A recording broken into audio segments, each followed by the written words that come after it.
Assalamualaikum warahmatullahi wabarakatuh. Salam, Om Swastiastu, Namo Buddhaya, dan salam kebajikan. Hai, perkenalkan nama saya Tamara Amelia, NIM F0224305.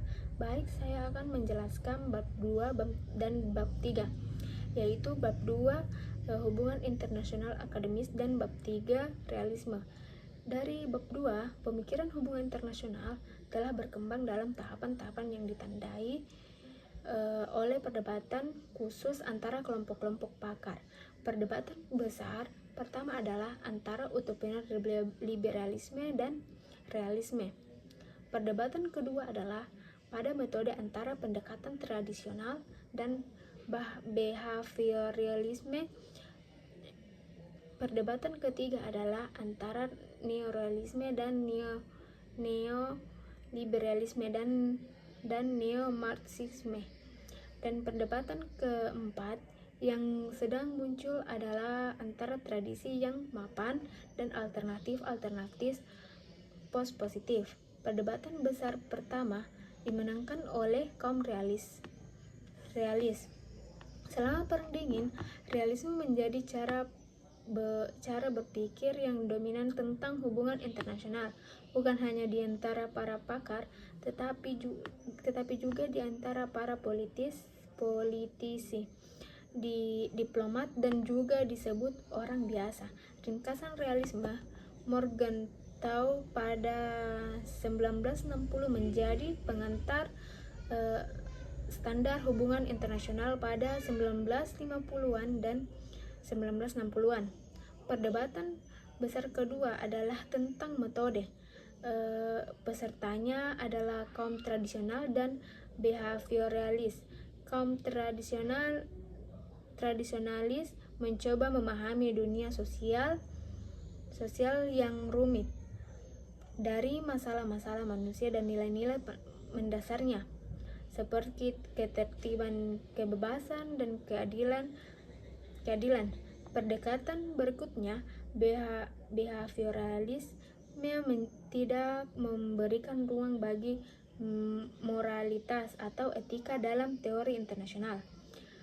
Behavioralisme ingin mengklarifikasikan, mengukur, dan menjelaskan melalui formulasi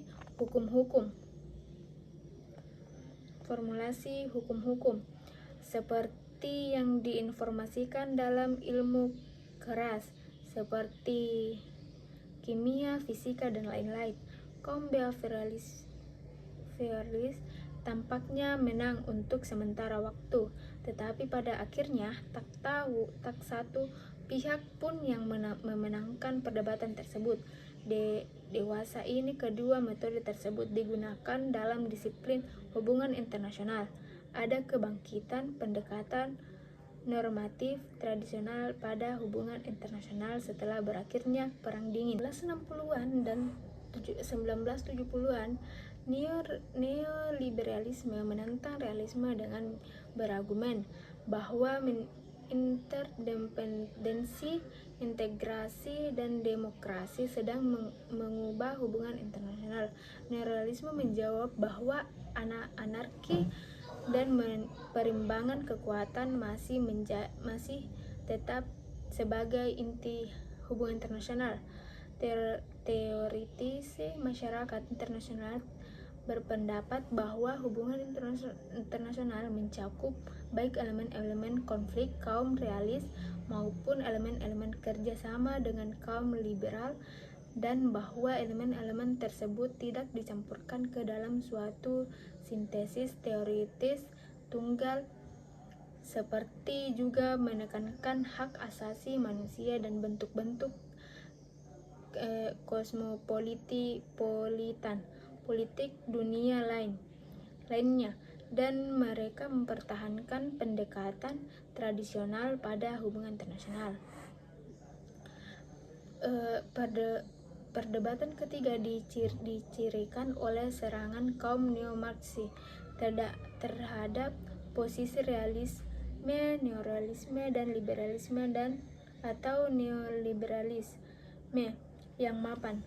Perbedaan Perdebatan ini menyangkut ekonomi politik internasional atau EPI. Ia menciptakan situasi yang lebih kompleks dalam disiplin sebab ia memperluas wilayah menuju isu-isu ekonomi dan sebab ia memperkenalkan masalah tertentu negara-negara berkembang. Tidak ada pemenang yang jelas dari perdebatan ketiga dalam EPI. Perdebatan antara pemain utama dan terus berlanjut. Dewasa ini perdebatan keempat sedang berjalan dalam hubungan internasional. Perdebatan ini melibatkan serangan pada tradisi yang mapan oleh pendekatan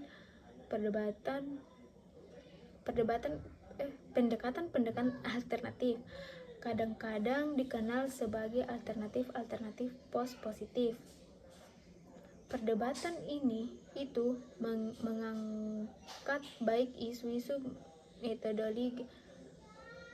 metodologi, yaitu bagaimana mendekati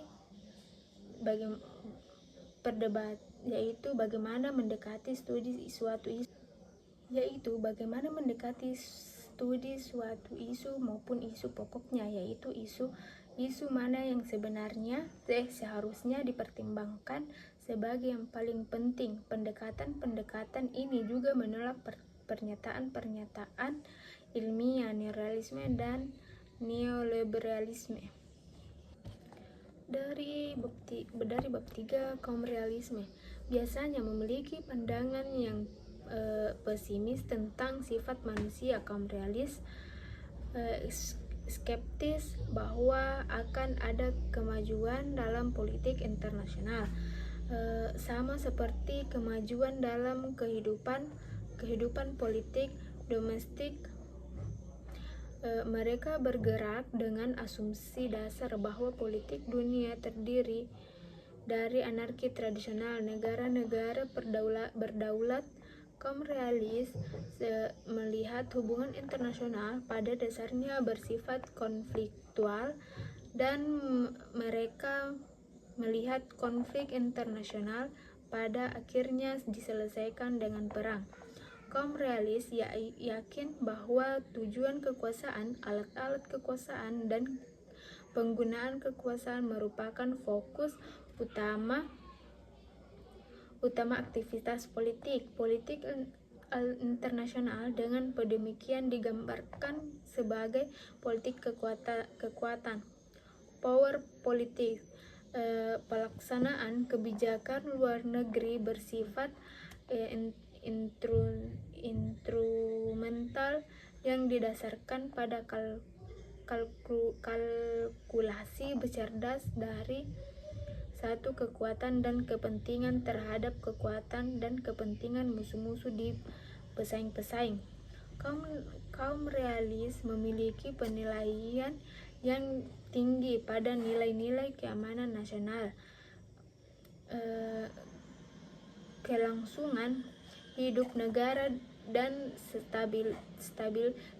stabilitas serta ketertiban nasional. Mereka biasanya percaya bahwa tidak ada kewajiban internasional dalam hal moral dari kata, yaitu terikat oleh kewajiban timbal balik antara negara-negara merdeka. Bagi kaum realis klasik, dan satu moralitas untuk ruang pribadi dan yang lainnya, serta moralitas yang sangat berbeda. Untuk ruang publik, etika politik membolehkan beberapa tindakan yang tidak akan diizinkan oleh moralitas pribadi. Kaum realis sangat menekankan bahwa pentingnya timbangan kekuatan, baik yang merupakan konsep empiris menyangkut cara politik dunia terlihat berjalan, maupun konsep normatif. Hal itu merupakan tujuan yang sah dan suatu pertunjuk bagi ketatan negara besar. Ia menegakkan nilai-nilai dasar perdamaian dan keamanan. Kaum realis struktur menggunakan konsep sistem diplomat dan sistem multipolar, dan kebanyakan melihat bipolaritas sebagai lebih kondusif bagi ketertiban internasional. Kaum realisme neoklasik berusaha mengombinasikan argumen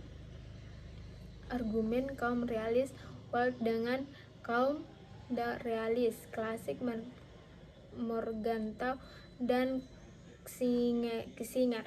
Mereka juga berusaha memasukkan konsep status sebagai negara bagian domestik dan masyarakat yang merupakan karakter liberalisme.